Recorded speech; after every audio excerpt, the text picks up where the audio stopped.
Ladies and gentlemen, it is officially New Year's Eve that you'll be watching this on. I just want to say Happy New Year's, and I wish all the best for your 2024 year. Today we're going to talk a little bit about 2023, the cars that are currently here, and we have a Q&A that I asked you guys to send me a few questions that we're going to do near the end of the video. So stay tuned for that because we got a few good questions. If you guys are new here to the channel, I upload every Sunday, and well, I'm literally make content based around real world car building. What I mean by that is we ain't buying no supercars here because we can't afford them. This is a channel of realism.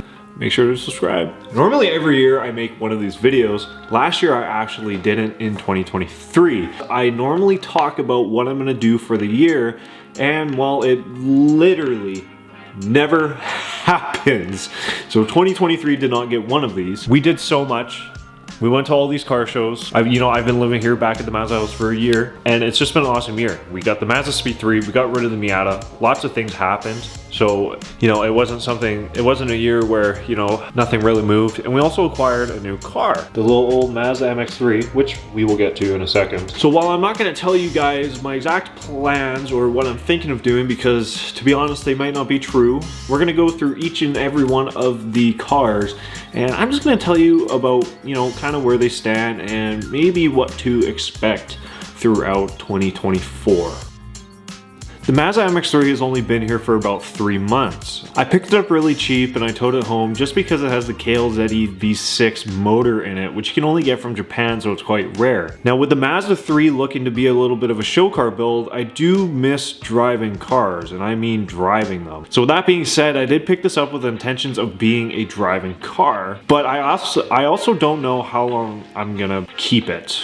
I'm in the process of removing the motor right now and just kind of redoing everything just so it will be in good health. But if my second car is going to be something that's kind of a driving car, then I really have my heart set on something else that I've wanted for a very, very long time. I'm not going to tell you what that is, but we're also going to enjoy the MX-3 while it's here. This car is going to make some good content when it gets running. The KLZE is a great motor, makes a lot of power, and I have some plans for it when it's good to go. I think we might see this kind of get up and running for spring if everything goes well. But we're also heading into the cold season and the car is currently outside, so if we get snow, that could slow it down. As of now, I'm just getting ready to pull the motor, but I guarantee you will definitely see some content on this in 2024.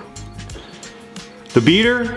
Well, I don't think I've made content on this thing for a long time, but it's the beater. I don't really want it anymore, but it gets me through the winter. And it's been incredibly reliable for, being built out of rust and a check engine light for the past 4 years. So, round of applause for the beater, please. The baby. You already know. The Mazda 3. 7 years with this thing. It has been crazy. I don't have a lot to say about this car. We kind of know what the plan is for the 2024 season. We threw in some 20K springs and brand new coilovers with extreme low version to get that extreme low ride height. This car is definitely not something I want to be driving around a track. We also just imported a set of wheels from Japan. These 2-piece Work Varianza D3S, along as a few things throughout the season that we will probably add to the car as well. So there's only so much content I can make with it, but I think that's where the MX-3 will be handy to make some real good driving content. This car definitely has a place for this year in 2024, and I look forward to seeing if we can win any awards. Probably not, because, well, we'd get extreme banter for winning a car show with the Mazda 3. I doubt it will. I 100% doubt it will, but it would be cool. Now that we've gone over the cars and you guys kind of know, what's going on, I have some questions that I asked for you guys to send me on Instagram. So we're gonna go through some of those and, see what I got to tell you guys.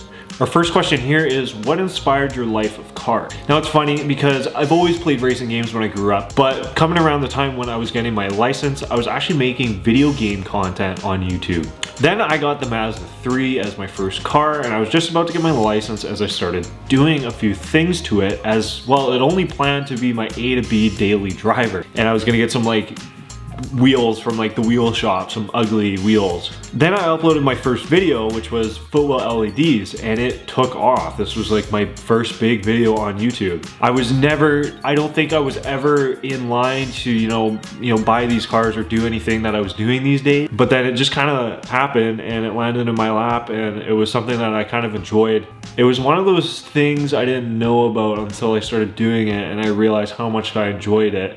Obviously, like I said, I've always been into cars, but getting my license and doing these things and doing YouTube really reached out more, and I was able to expand, and now I'm doing all this stuff to cars. It's like crazy to me. It's so crazy.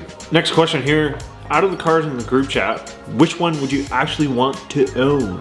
Probably Neil's Miata. Neil has a turbo NA Miata, which is what I actually wanted to do with mine when I had it. That thing is a street legal go-kart that shouldn't be legal on the street. If I could fit in it, that would be my absolute choice of car. Next question here. What did it cost altogether for the wheels plus import? So the wheels came to 47,500 yen, which is $442 Canadian. Then it cost 16,000 yen, which is $149 Canadian to ship the wheels from the original seller to the guy that I was importing with. Then one of the bigger costs was shipping, which was 60,000 yen, which came to $559. I had the tires removed, which was 6,000 yen, $55, and a little bit of recycling, all that stuff, just little amounts. So overall, after everything in, shipped to my door with shipping insurance, which I didn't mention, and a few other things I won't mention, the grand total came to 129,000 yen, which was $1,200 flat Canadian. $1,200 for a beautiful set of wheels, undamaged, literally perfect. I would never find that kind of deal around here. Next question we have here is, will Raul ever lower his car and get wheels? Probably not. Here we have, buy, build an older Mazda 3 or put it towards buying the all-wheel drive model. Well, I'm just gonna share a quick opinion on the new Mazda 3s. Sure, they're turbo and they make a lot of horsepower and they're all-wheel drive, but they're stuck in a really kind of just average auto transmission. A lot better out there. I think it's definitely a certain audience for those cars. And I don't think there's not enough support or anything for them to really make them competitive in the tuning or car scene, if I should say. I know I'm driving a little base model Mazda 3, but you guys get my drift. Now, I actually had a couple questions on this one, which were, when are you gonna switch to a different platform? And also, if you were to build another platform, what would it be? Now, I kind of mentioned this when I was talking about the MX-3, about something that I really want for a driving car. Guys, I'm gonna be honest, I can't, and I don't know if I will build a Mazda 3 for the rest of my life. And that goes for the Mazda 3 platform, Mazda Speed 3, Mazda 3, whatever it is. I want to step into, I mean, the MX-3 is another platform, but I wanna step into another platform, like officially. Either, I don't think it will happen in the summer, but at the end of next year. I wanna grow, and I think to, grow more, we gotta move on to something else. I have an idea of what I really want to do, and I think it will fit well with the channel and what we do here. Like I said, we're really realistic, down to NPC life of, how we do things here. It's not like we go buy Lamborghinis every day sort of situation. So what I'm kind of planning right now, and obviously things change, I think resonate well with, like I said, what we do here. I'm really excited for what I might have brewing. We'll just have to wait and see. And that's all I have for you guys today. 2024 is just around the corner. I am so excited to create content this year and everything that we're doing with the cars. It's gonna be awesome. And I just wanna say thank you so much for supporting the channel. I hope you guys stick around for the new year, and I will do everything I can to create better content every day for you guys to watch. And with that being said, guys, keep it real. I'll see y'all in the next one.